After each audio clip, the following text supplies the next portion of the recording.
I can't go without you.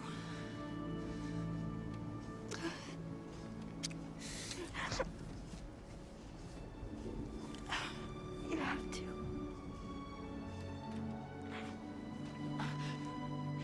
Go back to the spring. Drink from it. When it's safe, I'll come back for you. Will you? I have to show you the Eiffel Tower, don't I? 1,652 steps to the top. Winnie, until we're together again, wake up with the dawn. I will. You gotta go. Before it's too late.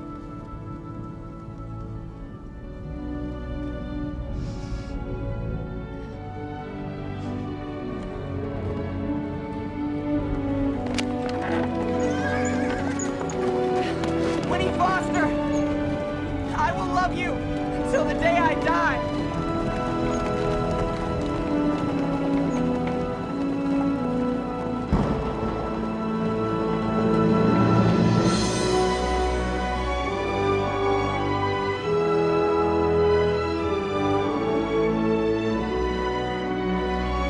What if you could live forever? It sounds like a dream, a fantasy, a gift, but in Tuck Everlasting, it becomes a curse. And depending on how you look at it, something much, much darker. This is a story about immortality, the beauty of life, the inevitability of death, and an ageless man falling in love with a literal child. But what if I told you the real victim in this story might be the villain? This is Tuck Everlasting, and today we're going to explore the magic, the morality, the messed up romance, and the aura-farming con artist in a yellow suit who may have been the only one telling the truth. Tuck Everlasting is a 1975 novel by Natalie Babbitt. It's considered a classic of children's literature. You probably read it in middle school, or maybe you saw the 2002 Disney movie with Alexis Bledel and Jonathan Jackson. In both versions, we follow Winnie Foster, a young girl, 10 or 11 in the book, 15-ish in the movie, who feels trapped by the rules and rituals of her upper-class family in the 19th century. She runs away into the woods behind her house where she discovers a boy named Jesse Tuck drinking from a hidden spring. Before she knows it, she's kidnapped, gently, by Jesse and his family, May, Angus, and Miles Tuck. They reveal their secret. Over 80 years ago, they drank from the spring, and now they can't die. They don't age. They don't get sick. They are eternal. They've been hiding ever since. Jesse, who appears to be 17 but is over a century old, tells Winnie to wait until she turns 17, then drink the water so they can live together forever. Meanwhile, there's a mysterious stranger in town, the man in the yellow suit. He's charming, odd, too observant, and he's searching for the Tucks. Not to help them, but to sell the secret of immortality to the highest bidder. He finds them, he threatens them, he gets shot.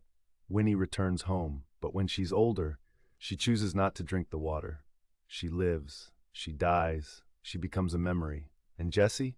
He remains a 17-year-old with a broken heart forever. Let's get this out of the way. Jesse Tuck is not a teen. He's over 100 years old. In the movie, he's played like a tragic, sweet, eternally young lover. But in reality, he's someone with a century of experience flirting with and emotionally manipulating a girl who hasn't even finished puberty. This isn't a love story, it's a grooming story. He asks her to commit to him, forever, before she's old enough to understand what forever even means.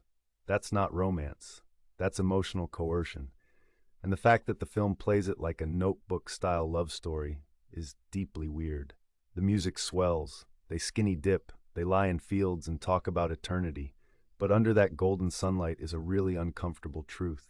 Jesse wants a child to become immortal for him. If he had gray hair and a cane, we'd call this predatory.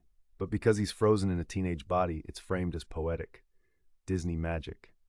But immortality doesn't erase experience. Jesse is old. He knows better. He just doesn't care. To be fair, Tuck Everlasting isn't completely blind to its own darkness. The Tucks, especially Angus, believe immortality is a curse. They watch the world change, but they can't grow with it. Everyone they love dies. They're frozen in time while the world spins forward. Winnie, by contrast, is just starting her life, and she eventually chooses to live it fully with all its ups and downs. She grows up, gets married, has kids, dies, and that choice is presented in the book as a triumph. But the movie, it's bittersweet. It mourns what could have been. Jesse visits her grave like she left him behind. There's a quiet implication that her choosing life was somehow a loss, which is kind of messed up. Now let's talk about the villain. The man in the yellow suit is one of the most fascinating parts of this story. He's an outsider, a con man, and possibly a psychic. In the film, he's played by Ben Kingsley, who gives him this eerie, soft-spoken, almost ghostly presence. He finds the Tucks not through luck, but through vibes. Seriously, the man seems to have an aura radar. He walks into rooms and senses the presence of the spring's energy. He knows who's touched it, who's near it, who wants it. It's uncanny. He doesn't just want the spring. He wants to control it, patent it, sell it, make people pay for eternity. And yeah, that's gross. But is he really worse than Jesse? Let's break this down. Jesse wants to hoard immortality for himself and use it to trap a teenage girl. The Tucks hoard it in silence and fear. The man in the yellow suit, he wants to expose it, to profit, sure, but also to share it. And for that, he's killed. Some fans have suggested that the man in the yellow suit is actually a victim of the Tucks, that he too was touched by the spring, perhaps as a child, that his aura farming ability isn't magic but trauma, that he spent his life chasing the source of what he once had and lost. He's not evil, he's obsessed. And in a world where death is natural, his desire to escape it makes him the most human character in the story. The more you sit with Tuck Everlasting, the more it starts to feel like a gothic horror story with a soft aesthetic. The forest, the magic spring, the immortal family, the innocent girl. But behind the dreamy visuals is a story of coercion, manipulation, isolation, and obsession.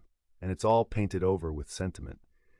It teaches us that death is natural, that living a full life matters more than avoiding the end of it. But it also tries to seduce us, through Jesse, into mourning a toxic fantasy. Jesse isn't evil, but he is dangerous, because he's charming, because he seems harmless, because he doesn't look like a predator. And the man in the yellow suit? He does look like a predator, but might actually be the most honest person in the story. Tuck Everlasting is a classic for a reason.